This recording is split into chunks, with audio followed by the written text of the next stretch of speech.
So you bought a bunch of land that's useless, but it has a bunch of black oozy stuff seeping up through the ground? Yeah, we bought a bunch of it. What are we calling the black oozy stuff again? We're calling it oil. Here's the thing, you can't actually use it straight out of the ground. You have to build these massive refineries. It's gonna cost like billions of dollars. So what would we do with the oil? So the engineers have built engines. So there's thousands of little parts and pieces that then generate small explosions within it that then propels the vehicle. Would that be efficient? Oh, no, not at all. The laws of thermodynamics say that even after a century of R&D, at best we'll get 25% efficiencies. And the other 75%? Into the air as waste heat and toxic fumes. We put some filters in, but even with those, you'd still probably see 8 or 9 million people die prematurely each year. Kids in cities would get asthma and cancer at higher rates. And how would people refill these vehicles? I mean, right now you just plug in wherever you park.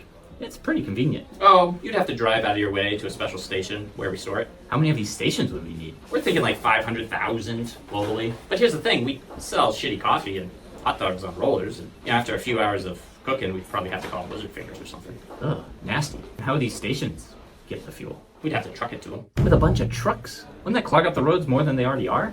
Oh yeah, we'd need hundreds of thousands of tanker trucks driving billions of miles each year.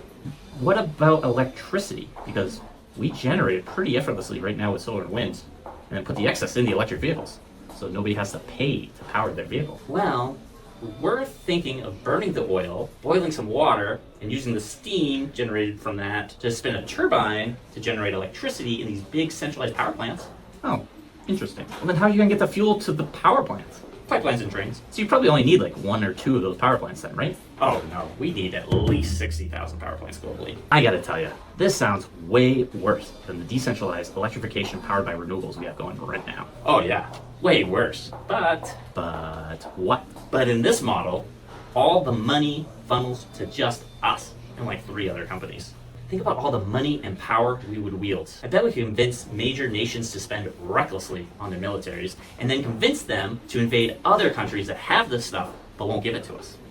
How in the world do you think you're going to convince people to give up their energy independence, their ability to make energy right at home or at their business, or at their school, or in their community, and instead hand over all the money and power to you?